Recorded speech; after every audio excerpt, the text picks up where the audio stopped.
We are recording. Hello, everyone, and welcome to the latest in our series of webinars where we talk about topics that are of importance and of relevance to the work here at Friendship Place. We have Lynn Amano, who is our Director of Advocacy today, who's going to be talking about what's going on in the City Council, what's going on in the city government, and how we can all make an impact and to make lives better from a policy standpoint for those we serve. So I'm going to mute myself here and share my screen. If I could ask you all to please start thinking of questions that you can ask in the chat after Lynn has finished her presentation, because it's always more lively when this is more lively and interactive. So let me hit mute and then share, and then we will commence. Lynn? Yep. Still not here. Just waiting on the slides. Here we go. So hi, everybody. For those I haven't met, I am Lynn Amano, and I'm the Director of Advocacy at Friendship Place. And really, in a simple explanation from Chris about what's going on in the advocacy world right now, it's all about budget. So just budget, and more budget. Some legislation, but mostly budget. Chris, you can move on. Thanks. So this is the big news. The budget this year does not at all look like it has in the past years. We have had the CFO reduced their projections substantially about income that was expected for the upcoming year, which impacts how much money the mayor is willing to spend, because she is very proud of having her balanced budget. And it's part of the case for really DC's independence with the U.S. legislature. So she's very concerned about that. And in the process, what it has meant is really huge cuts to this year's budgets over last year.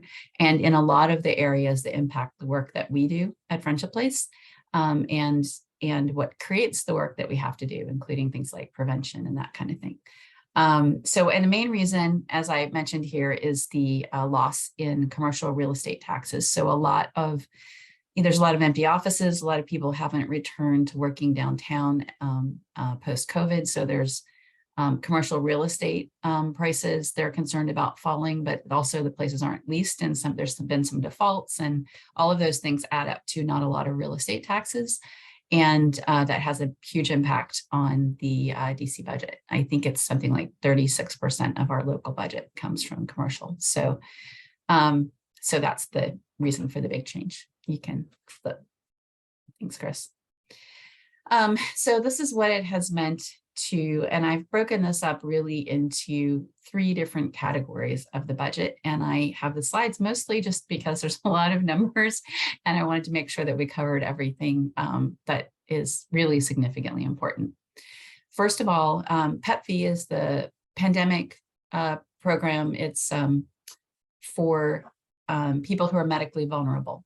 And during the pandemic, we needed places for people to stay so that if they were medically vulnerable, they would not be exposed to COVID. So they couldn't stay in the usual shelters.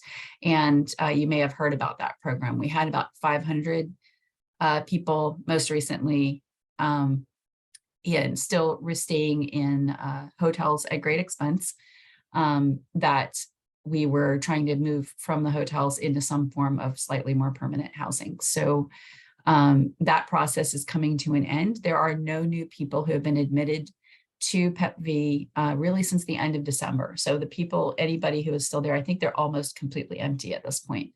And so what it means is that we no longer have these non-congregate medically vulnerable beds. So part of the issue is there's no replacement for these in the incoming budget. And when Laura Zeilinger, who heads DHS, was asked about it, she suggested that people would just have to go to the normal shelters like they did pre-pandemic.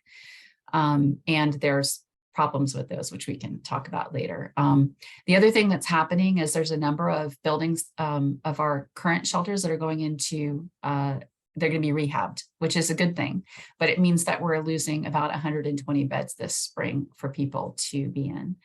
The hypothermia sites, hypothermia season is over as of the end of March, and those sites closed down. So those are no longer available beds. And in this new budget, there are no new permanent supportive housing vouchers. There was a big bunch of vouchers that were awarded last year. And the mayor has said that she doesn't think that DHS is going to finish giving out those vouchers by the end of the year, which DHS has said that they're actually, and by the end of the year, she means FY24. DHS has actually said they think they're going to be done assigning those vouchers at the end of 23. So we are unsure what's going to happen, but there's no additional vouchers for anybody who falls into chronic homelessness during FY24 beyond what's yet to be distributed. Most of those have already been matched. The other thing is there's no new targeted affordable housing or LRSP, like local vouchers. These are just regular supportive vouchers for people. And the budget also eliminates what had been instituted, or actually my understanding hasn't actually been given out, but had been planned for hiring and retention bonuses for permanent supportive housing caseworkers, because there's a shortage in the market and we're trying to hire those. It's the primary reason the mayor gives that the vouchers, not the mayor, I'm sorry, that DHS gives that the vouchers aren't moving out the door. So, okay, next slide. That's some of the housing stuff. In terms of prevention, the emergency rental assistance program that we have was 43 million last year, and it has been cut to 8 million this year. And for perspective, last year's 43 million ran out in March. So what we know is that we needed more than the 43 million last year, and that this year we're down to 8 million, which according to last year's numbers would run out in about a month into FY23. So by November, maybe early December, there may not, or end of November, early December, there may not be any additional rental assistance for people who are having trouble paying their rents. And that's bumping up against this issue of the fact that many rents are going up in DC, especially the rent control departments. The eviction protection, so we've had legal services provided for people to fight evictions. That service, the funding is being cut in half. I was just looking that up, and it's actually, I think, technically more than half. It's going from what was 31 million down to about 18 million. Project Reconnect. So Project Reconnect is a homeless prevention program that helps people find alternatives to being homeless. So it might reconnect them with family. It might help them find another suitable living situation. And that's being cut by 1.2 million. And on the slightly more positive side, Career Map, which is a program that helps people pursue their career and not experience the benefits cliff when they do so, has been expanded from 300 to 600 families for next year. Next slide.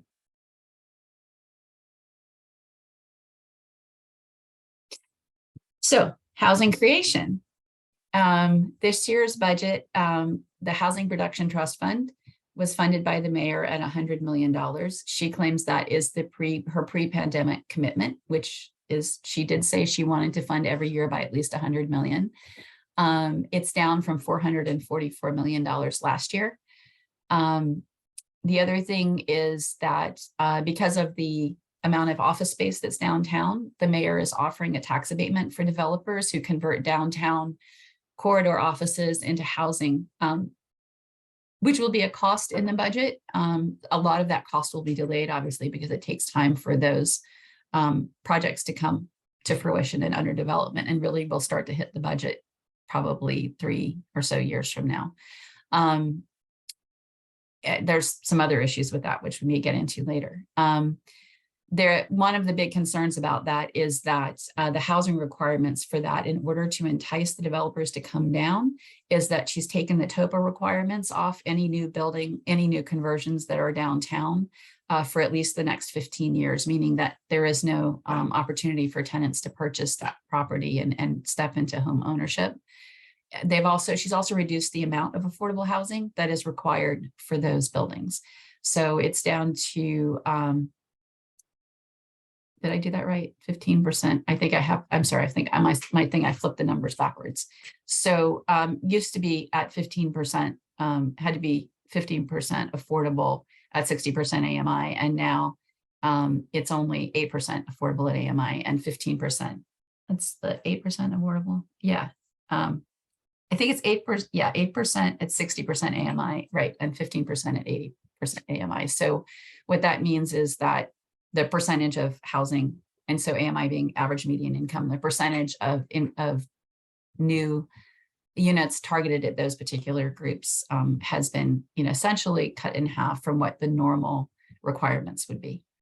There are no dollars in this budget at all for the purchase of affordable housing to preserve affordable housing, existing affordable housing. Next slide. So along this backdrop of sort of a loss in a number of these different kinds of services, we've started seeing signs in DC about making DC a no tent zone. So it's sort of an anti-encampment movement. And so, if DC actually does become like a no tent city where there's no place for people to prospectively pitch their tents, and there is no additional permanent supportive housing, and we have a shelter shortage and caseworker shortage, all of those things put together a pretty ugly mix for someone who is experiencing homelessness in the upcoming year.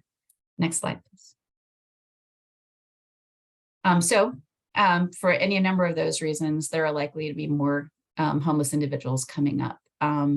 Based on her plan in Homeward 2.0, we expect that we would have needed approximately 1,260 more permanent supportive housing vouchers for individuals, and 480 more vouchers for families experiencing homelessness in the upcoming year. And as I've mentioned, there's no additional money for that. Their rent control has been allowed a 9% increase this year, which for people on fixed incomes could be particularly challenging. Next. This is something else that the mayor has done in this budget, which is remove $20 million in DC CARES money. This is money that is available for people who don't qualify because of immigration status, for example, for other federal program supports. And so this is money that helps them, pay for food and rent and those kinds of things. Okay. In that context, as I've mentioned previously, the upshot is we basically need more emergency rental assistance, more permanent supportive housing, and rapid rehousing money to cover families. I don't remember mentioning rapid rehousing, but the rapid rehousing money that we've had is basically being maintained at the previous level. So there's no new available rapid rehousing money either. And currently the average wait time to get into housing, if you are experiencing homelessness, is running at about 6 to 12 months. Part of that in due to the fact that we are having trouble hiring caseworkers, and the caseworker bonuses and incentives have now gone away. Next slide. So these are the 4 upsides that I found in the budget. One is that there is a proposal for 2 new possible bridge housing locations. I understand there's in negotiations right now on the purchase of one of the properties to help us meet the needs that are being created due to the lack of PEP-V and the lack of non-congregate shelter in the area. And so hopefully that's going to help, those additional slots are going to help address some of the backlog and the overflow that we're going to have for those 2 reasons. As I mentioned, there's some funding for Career Map to expand it to 600 families. And we are still doing our work, of course, to try to help as many people as we can. I understand that we seem to have some room, like we have some casework availability, and we have some space. We have traditionally had some space at the Brooks for families as well. And you guys are here to help us do advocacy and try to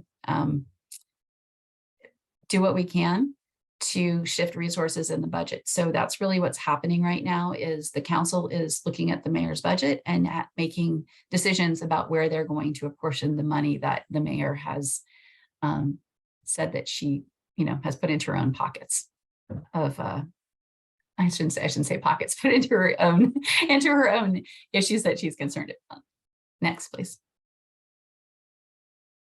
So we're still running all of our programs. And so I just put this in here just as a reminder for people who may or may not be super familiar with us. We have all of these programs, both temporary, we have some permanent housing, we have Aim Higher to help people find jobs, and street outreach and a Before 30 program, and veterans, and the Brooks and Valley Place, which is our bridge housing. Next, please. So here are a list of some things that are available opportunities for those of you who might like to be involved. So the COW is the Committee of the Whole.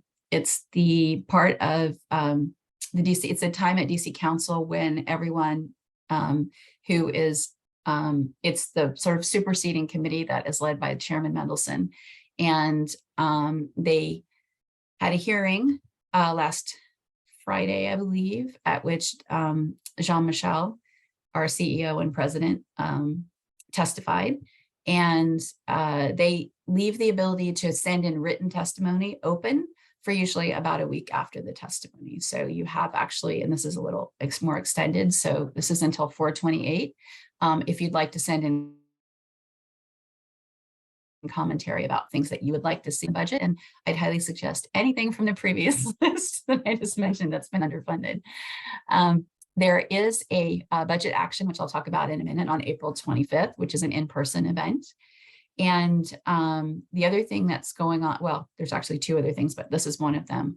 The DC Fiscal Policy Institute is asking people to assign a letter asking the council to reject the tax abatement for the developers downtown. As I said, this isn't something that's going to be huge and impacting the budget right now, but is something that will affect the budget moving forward for sure. And is one of the areas in which the mayor is essentially giving away money in the budget. Next, please. Yep, I can do that. I saw a question about sending the links. There is a budget action day, as I mentioned, on April 25th. The Fair Budget Coalition and Empower DC and some other groups are coming together to ask the council to add funds specifically for emergency rental assistance, because as I mentioned, that's targeted to run out probably in the first month, maybe two of FY24. And the Fair Budget Coalition works on a bunch of initiatives, many of which took significant hits during this past year. So they will be asking for other things as well. The council will be just starting their markup time period. It's the 25th and 26th or 26th and 27th that they're doing the actual markups. So what that is it's basically a horse trading session between the different committees in the council where they pass money to each other. So for example, Councilmember White, who is head of the housing committee, is asking for help to fund additional ERAP for people moving into FY24. So he's asking for funds from different committees to be contributed essentially to his committee so that he can put that into ERAP. And that's what they do it's kind of an interesting thing. You can watch them if you like. So that's essentially what happens in each committee is assigned like a different time window for markup. So you are welcome to join us from 9 to 12 on April 25th for that action. It's going to be at the Wilson Building. We're going to have some speakers. We're going to have some people with lived experience. People are going to be out there probably with signs and asking the council to frankly do a better job of funding our needs. I know there's going to be the theme is you've broken our hearts, and there are going to be broken hearts passed out for people to hold, and talk about what we really need to see in this new budget. And you can also write to your council members and ask them to reassign money to preventing and addressing homelessness. There's if you ever want to find your council member's email address, you can go to dccouncil.gov, and when you go, it just lists, you can click on committee members and it'll list the committee members, and under each committee member it shows their email address, but the truth is it's always their first initial followed by their last name at dccouncil.gov. So you can pretty much just make it up as you go if you know your council member's name. Next, please. And I invite you always to join FAN. So FAN is our Friendship Action Network. I try to give updates maybe once or twice a month about what's happening. It's been a little more frequent recently. I think I sent out 3 emails during March about specific actions and things that are going on. We will be sending out more information about, I'm certainly the April 25th event. And of course, we have the walk coming up the following weekend as well. And the one last thing I'm going to mention is that the Fair Budget Coalition is doing a tax day event today, which they encourage people to just like take a piece of paper and write on it, I would like my taxes to go to. And you can screenshot yourself and or take a selfie with your camera and send that in. And they're going to use that and submit all of those to the council as well. So I invite anybody to do that. Next. Okay, so here we are. And it's only 12:23, so we have lots of time for questions. Absolutely. And I mean, share so thank you, Lynn. This is great. And what's really fascinating to me is the fact, how closely you work with, how many different organizations are you partnering with when you go out there and talk to council members and build this messaging? How many different groups are out there doing this sort of work? So there's 3 or 4 major coalitions that are made up of large groups of other organizations. So I work very closely with the Way Home campaign, which works for homelessness, to fight homelessness specifically for individuals, but also for families, but historically for individuals. And I think that has 100 organizations and about 7,000 members there. I work with CNHED, which is the Coalition for Nonprofit Housing and Economic Development. And that's mostly where the affordable housing work. We've worked on things like rent reasonableness. I'm both members of their primary group and their housing group and their supportive housing work group. Also very similar organization. I don't even know, it's probably at least several hundred organizations that participate there as well. The Fair Budget Coalition is fantastic. Also, I think they're right around 100 organizations, maybe a little more. But I will check on that. I'm happy to follow up on that. But Fair Budget really was responsible, in my opinion, for the tax increase that we got to help pay for vouchers 2 cycles ago. Or how does that work? It's the last cycle. I don't know. Mm-hmm.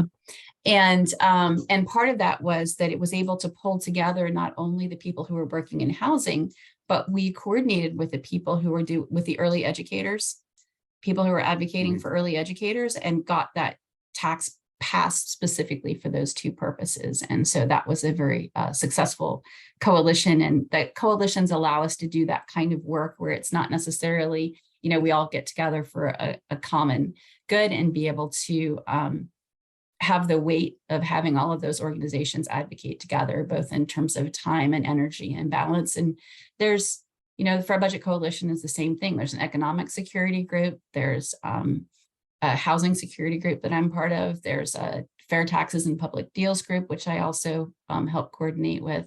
And so I think there's 8 or 9 of them, and I'm not going to remember what all of them are, but yep. And the point being that, I think everyone who's a member of each of these groups thinks they're just one person doing something, but they're not, right? They become part of a larger group, which becomes a movement. And so I think that speaks to the power of the work that you're doing and that FAN is doing and that all of us can do, that by being, you think, well, what's my voice? I'm just one person. What difference am I going to make? Well, your voice amplified with the other 30 some odd folks on this call, amplified with the 8,000 people in our email network, amplified by the so on and so forth, really is something that the council and the mayor and the DC government needs to listen to and hear. So if ever you all think that you're not making a difference, rest assured you are. I'm going to throw to Robin because you patiently have had your hand up, and then unless Lynn, you wanted to, well, let's let Robin speak, and then you can eliminate. Let Robin. Go ahead, Robin. Oh, yes. Well, thank you for doing this. And I'm sorry I'm not as up to speed as I should be. I've been, as you know, I'm with the Library Renaissance Project, so I've been focused on library budget funding, which does not seem to be in a bad situation at all. But, we do, libraries are sort of a second home for a lot of homeless people. So, we feel very attached to the issue. But I'm really glad there's this letter to sign on to, and I'm with several organizations. I'll make sure everyone signs on. This city's given so much money to developers over the years when we had a lot of money. Why we need to give it to them now when we don't. Also, I recently had a letter to the editor in the Post praising the mayor for the work she has done building housing for families in transition, homeless families in transition.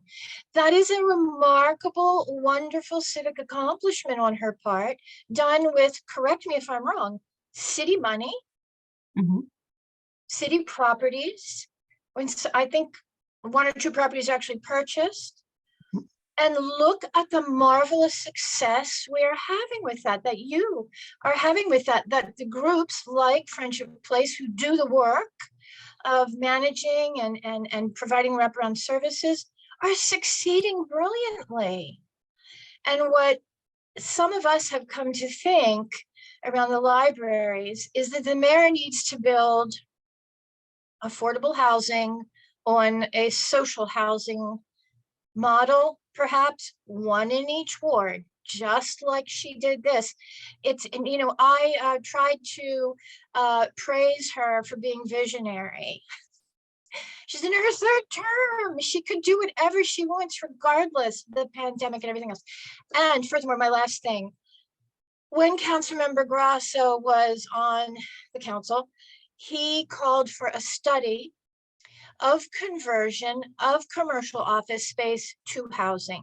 This was maybe 6 years ago now. And when the study came out, and the idea was to look at whether it made sense to give a per square foot amount of money to the developers for doing these transitions. And the study came back. There was no hearing held. But I did get the study, and it says, don't do it. It's already happening around the country. Already, then even before the pandemic, there was a start to switch to more teleworking.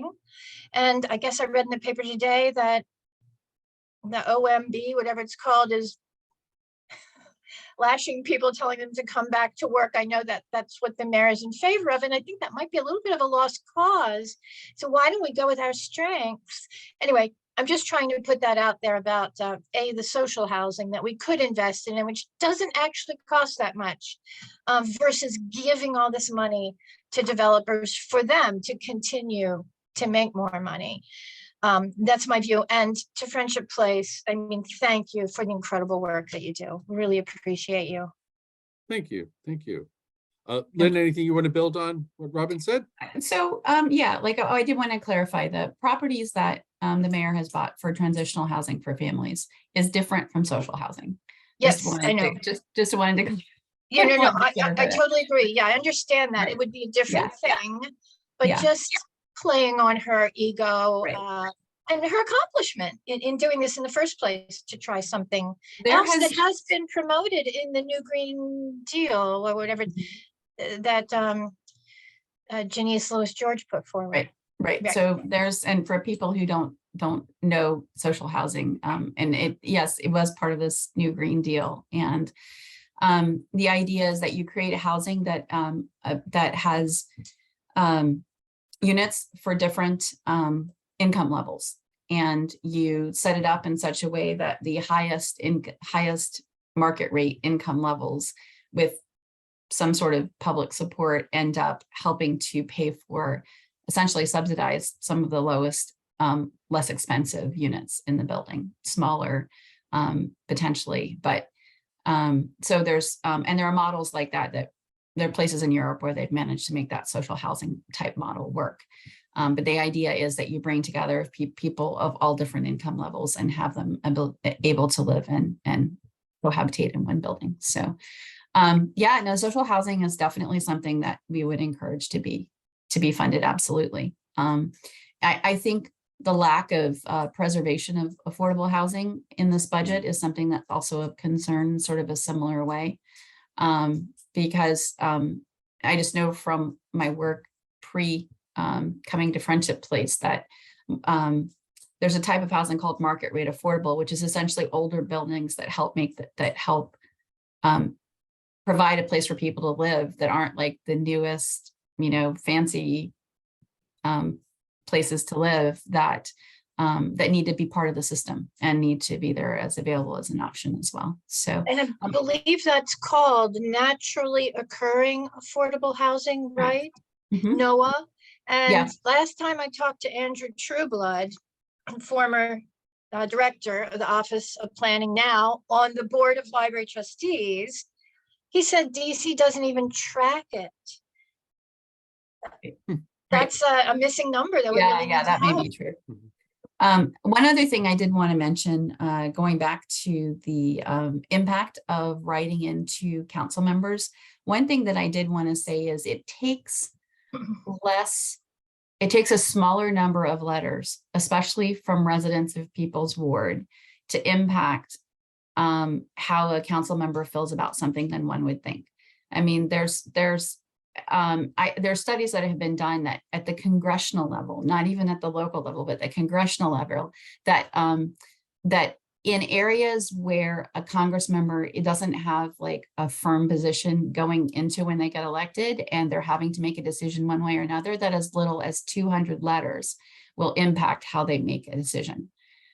So it doesn't take a lot. And if you think about the number of people like living in a district or the number of people that it would take writing in, it's much smaller than you would think. So yes, it is true that when you're writing and you have the same message as a coalition, the main power of the coalition is really about the number of letters that it's able to generate to participate in that particular issue, in addition to, of course, the advocacy that we do behind the scenes in like one-on-one meetings with council members. But they know there's a difference between a resident writing in and then what is a special interest writing in, like they know when we come in that we're going to be asking for money for housing, but having a resident ask for that money for to address homelessness and prevent homelessness is a very powerful thing for the council members. Thank you. Linda, I don't know how much information you may have on this, but Lisa asks in the chat, have the challenges with homelessness been impacted by the refugees being sent up by Texas? I don't know if you have much information on that, Lynn, or what you. So yeah, actually last year, one of the things that we worked on, people may know, the mayor opened the Office of Migrant Services to help address the influx of people coming into DC, being shipped from Texas and Florida, and shipped and funded it. I can't speak to the Office of Migrant Services budget because that's just not something that I checked into before I come. I'm happy to look into that to see what happened to that this year. It was funded last year. It was set up as an effort by the mayor to not have the incoming refugees impact the homeless services system more than necessary. So the idea is that people come in and they go through a process that determines whether it's their intent to stay in DC or it was their intent to try to get somewhere else. And they're supposed to be helping people, giving them a place to sort of regroup while they make the connections to be able to move on to other areas and support themselves. The actual voucher system is, in theory, supposed to be not available to anyone who can't. And that's part of the process when you apply to get like a a voucher, a supported voucher, is establishing that you do have residency in where you live. So should not be impacting it too much. I do understand there has been some impact on the shelters, and there was a lot of concern about that over the winter, but we seemed, because of the additional hypothermia locations, we did seem to weather that, so to speak, okay, over the course of the winter. That there were a few people who were showing up. I mean, there's no required, it's a low barrier shelter, so people don't have to self-identify when they come in. So they don't have to say, hi, I'm a migrant without papers and I've been shipped here from Texas. So that's a little bit harder to track. But my understanding is that it didn't impact us in a way that left us without shelter space. Chris asked, do we know if the refugee office has been successful in the work they've been doing? And what have you seen? So there was a lot of testimony at the Department of Human Services by people who were staying in the shelters. I'm not clear on what, I'm not even sure that honestly that the mayor is clear on what success looks like. Are there people who have moved out? Yes. Do I know the tracking on that? No. Do I know that they're being housed? Yes. Do I know that they're being fed? Yes, because most of the testimony, or not, I shouldn't say most, a lot of it was about the quality of food and that they weren't happy with the food that was being provided. So, so I don't know what the metrics are, frankly. And so I apologize that I can't answer that. I don't know what the mayor is set up as, having reached her goal. Very good.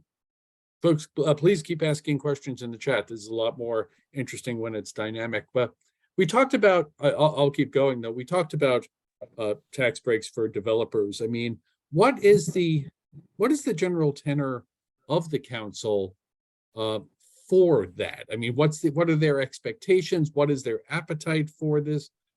What's movable in the council in terms of trying to leverage tax breaks that are going to developers? It's interesting. I think with any of those issues, it's always a mixed bag. It is the case that over Christmas, actually, I think it was the 25th or something. It wasn't 25th. That would have been Christmas itself. It was late December. So right before the new council came in. And it was reaffirmed in January when the new council came in. There was the passage of a deal of sale of land around the Anacostia that they sold for about $1 a year. It's technically a lease. It's like one of those crazy 99-year leases, whatever.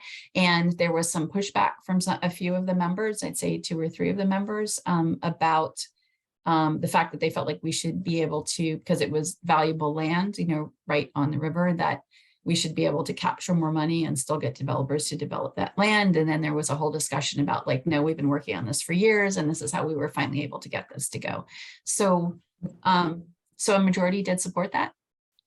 So I do think that there is an appetite for, I think people want to create more housing in hopes that it will help with the out of control pricing structure in DC, and also help with creating more potential locations that are affordable. I think there's some disagreement about how we get there. Very good. Ann Morrison and then Kathleen. So Ann? Lynn, number one, you do a great job. I mean, to analyze all this in a way that we can understand it, this is obviously devastating. Yeah. But it is the proposal. We have to remember, and it's up to the council. Do you have any intelligence info behind the scenes of what's going on and what the likelihood of making these cuts less awful? So I know that Councilmember White is working very hard to get some money in for ERAP, for the Emergency Rental Assistance Program, which I think is obviously key because it's the thing that's going to help keep people from falling into homelessness, right? Like they can pay their rent, they don't get evicted. So I know that he is making a move on that. I think the reality is that with the CFO projections, there's just, the budget is just really kind of ugly. There's no better way to say it. It's really tight. And people are recovering a little bit from, and I know the mayor speaks to this a lot, from the loss of federal funds. Like this is going to be the first year really where there is no residual ARPA money to like help to address what issues we have going on. So her refrain has been, we're going back to pre-pandemic levels. This is pre-pandemic funding. This is what we committed to pre-pandemic. And it's just like sort of this constant refrain, but I don't think that makes it necessarily less painful in the sense of, the reality is we've never had enough emergency rental assistance. Last year, when it was highly funded, we ran out in 6 months. So we ran out this March, which is technically still the year that we're still in. So there isn't really an amount that could be, and that's the other key piece. Do I think they're working on it? Yes. Are they going to shift it to better priorities? I hope so. And certainly that's what we've been working on and advocating for. But there's limited money that they can shift. And that's the honesty. So like, you know, if I was to give you a straight up assessment, for example, the permanent supportive housing vouchers, which are not funded, we really want some of those to be funded because I think, but as I said, it's taking 6 to 12 months for people from the time they get they get said that they would qualify for a voucher until they actually get the voucher. So that builds in its own time lag. So we have a number of vouchers that have been matched to people and they've started that time cycle. So it might be 6 to 12 months before those vouchers are sort of like out of the system, right? One of the things that we had talked about in the coalitions was, well, what if we talked about, you know, adding vouchers back to the system, but to basically kick in a little bit later, you know, to not necessarily fund a full year's worth of vouchers, but maybe fund some vouchers that would help address the fact that there's going to be this window of time where we have caseworkers available again, hopefully, and have the opportunity to help people move through the process. Yeah, so I guess the reality is we're hoping it will get better, and we're hoping that the money gets moved so that it's not really, doesn't seem so much like it's impacting the most valuable. The other constraint this year is that we can't do anything about tax and revenue right now because there's a tax review commission. This is part of the other coalition work that I was telling you that I was doing. There's a tax review commission going on right now. Shockingly, it's heavily weighted with business interests. And so we are working to try to raise awareness around that, and which is part of this, you know, the tax day thing as well. Try to raise awareness around that and let people know that, you know, the average person isn't necessarily being represented in that. And so because the tax review commission is underway, the council won't do anything in regard to raising revenue because they're waiting for the report and the results from the tax review commission. And that's what they'll say. That's what I just heard Chairman Mendelson say that just 2 days ago. So, so that's been a constraint on us as well that has made this year, I think, a little more challenging. I had a quick postscript on another interesting thing. You may have seen that Mayor Karen Bass in the last couple of days proposed a huge budget, $1.3 billion investment in housing and homelessness programs, including, I'm reading it, $250 million for inside safe, moving unhoused residents off sidewalks, granted into hotel and motel rooms as part of this enormous budget. Now, I wonder, and granted up to their city council, but what is she doing that Bowser can't or won't, I guess? And we should pay attention and see if are there any city to city, well, there's the international group, local, that Jean Michel's part of, but beyond that, is there any examples that can spur us, DC? Well, that sounds like a funding issue partly. I Sure. mean, we did, I mean, basically what you're talking about is essentially a continuation of PEP V for people who happen to find themselves on the street, right? Like we were talking about moving them to hotel rooms and that kind of thing. That is very, very expensive. Mhm. The number was something like $30,000 per participant per month. It was an insanely expensive way to address the problem. So and it's temporary, right? Like it doesn't really help solve the problem. So I don't think that solution is particularly ideal. Right. Can there be things that are done to expedite getting people who are living on the street into more permanent options of housing? Absolutely. And we did some of those during the pandemic. Right. And that's something else that we advocate for is there were some rule changes and some opportunities to do some things during the pandemic that had not been in place for providers before. And we strongly encourage DHS to consider making that a more permanent thing, including the ability for providers to, get certified to do so, but to, do their own inspections. The inspections process is one of the things that slows down the ability of someone to actually get into an apartment. And and also even determining eligibility. So there are, with federal waivers, providers can be certified to determine that somebody is eligible to receive that waiver. And the ability to do that is something that providers could do and be trained to do. So there's lots of glitches in the process. That process right now is taking about 3 months. So, if a provider, the thing about providers is we're motivated to get people into housing quickly in a way that I'd say maybe the government entities aren't, because their job is just to process things, right? But our job is to solve the problem. So. Good point. Thank you. Kathleen, and then I'll read Garrett's question in the chat. So Kathleen. Sure. Hey, Lynn, I live in one of the Connecticut Avenue buildings, actually Kennedy Warren next to the zoo. I watched quite a few of the hours of the many hearings at which you testified, and I was very impressed with your testimony. You clearly are, just logical and you understand the lay of the land. But, Robert White, in his confrontation with Brenda Donald, the head of DC Housing Authority, said there's a cloud of mistrust around the Housing Authority and what they're doing. And, there is a similar kind of cloud of what the heck is going on around DHS. And for those of us who really would like to see policies be effective, it is very, very difficult to just try to trudge through the give us all more money kind of, trauma. Among the things that I have questions about are, the utilization of the voucher program at this time, and also what is really going on with regard to DHS and caseworker support. With regard to the vouchers, the Housing Authority has made clear that they have no rent reasonableness methodology in place right now whatsoever.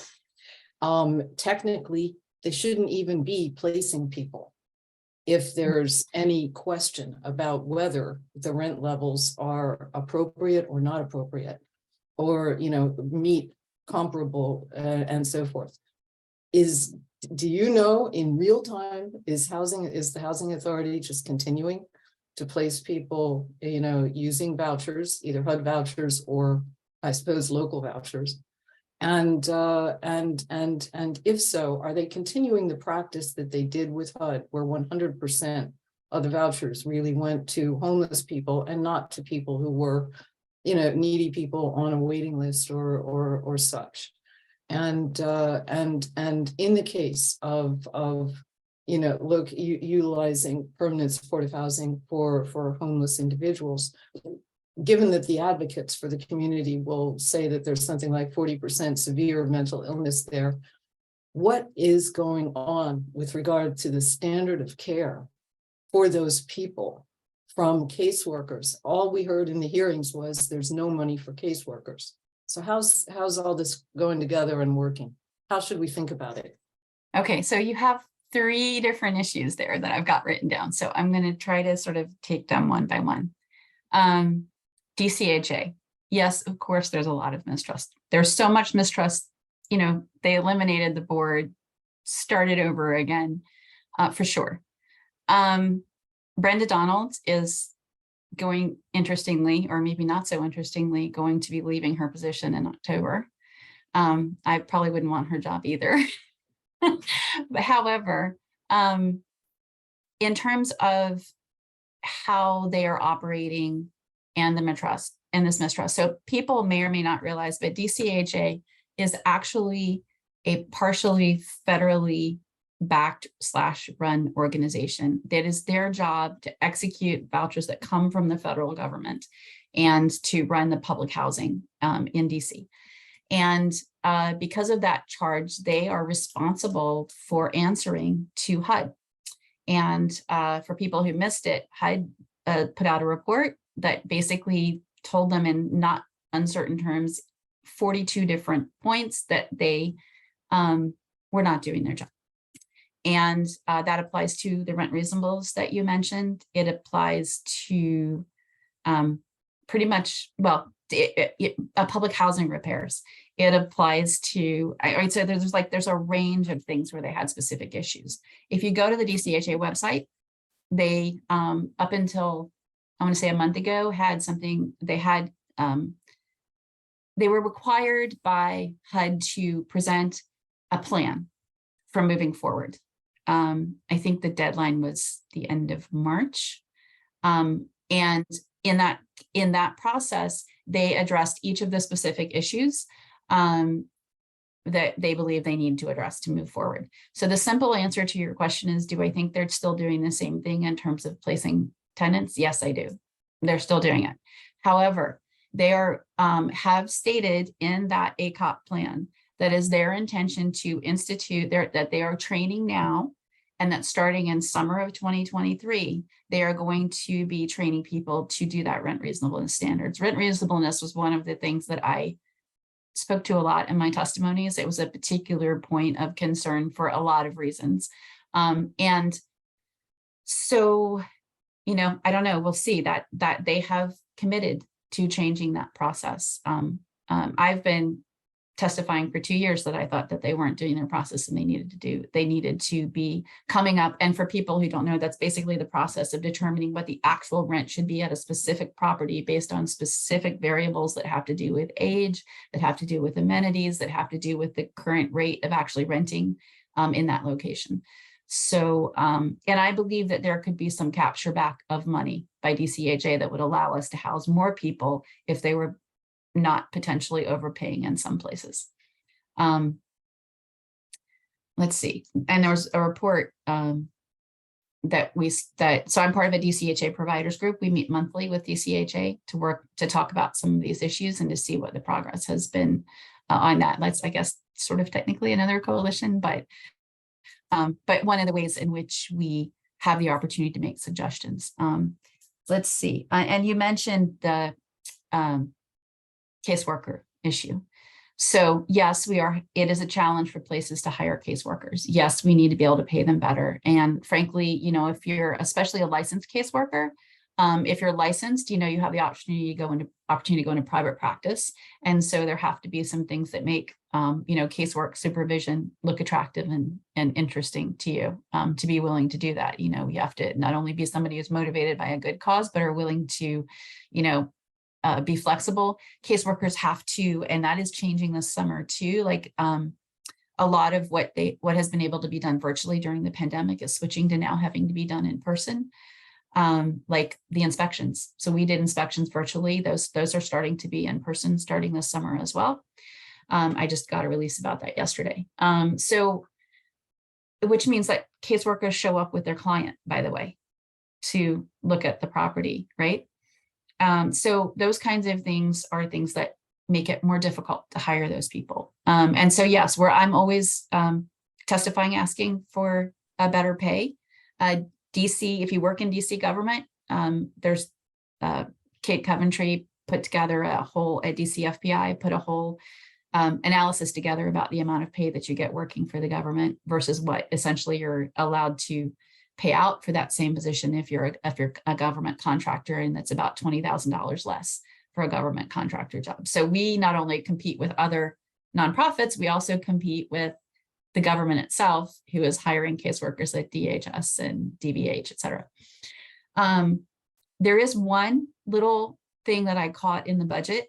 I haven't really had the chance to track it down, but it looked like there was money in the budget for an increase for social workers working for the Department of Behavioral Health, or potentially contractors for Department of Behavioral Health. I haven't nailed it down, which my hope is that will help with some of these other issues that you're talking about.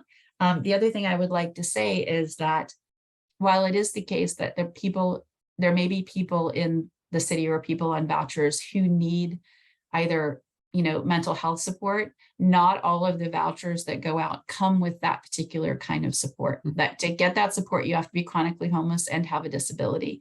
And so they're just another person in the community. And I can tell you, as a mom of somebody who was on Medicaid, it is very hard to get behavioral health support through Medicaid. It's just, it's been that way. It's not a good system. If that's your passion, I highly recommend you advocate for better mental health support across the board. I just heard an article on NPR yesterday about how there has never been any real parity, even with people who have insurance, between mental health, ongoing mental health care, and ongoing physical care as a chronic condition. So, people who have depression, it's a chronic condition. It's not its episodic condition, and that's how it's treated. So, did I get all of your questions, Kathleen? Well, we're also down. Yeah, we're also down to the last 2 minutes, and I do want to give both Chris P. and Garrett asked questions. So if we could do this in sort of a lightning round. Okay, I'll try to do it fast. I'll go with Chris P. real quick. So they've been trying to over in our Vets First program. They've been trying to get our housing navigator permission to conduct housing inspections for HUD-VASH. Well, you can read the question in the chat. Let's see. I actually don't see it, so I'm like, okay, here we go. scrolling Housing up. navigator, HUD-VASH. Yeah. But have faced a lot of pushback since I heard you mention that delay for inspections. Can you speak what efforts either you have made or might be able to add effort to? So we have done this, this is with permanent supportive housing vouchers. It's not with HUD, it's locally, and locally we can have different rules for local vouchers than you have to have with the federal vouchers. But I do know, I might be able to connect you to Adam at Pathways, because I know that he has done that through federal vouchers, and maybe there could be some coordinated. He's been the one who's really, Adam Meyer has been the one who's been the big push behind allowing providers to do their own inspections. So I can try to connect you. So just send me an email so I remember to connect you. Yeah, it is a federal, the HUD-VASH vouchers, like they're allocated locally, but they actually do go through HUD. So hopefully there'll be some overlap, but yeah, thanks. I'll let you lightning round to the next one.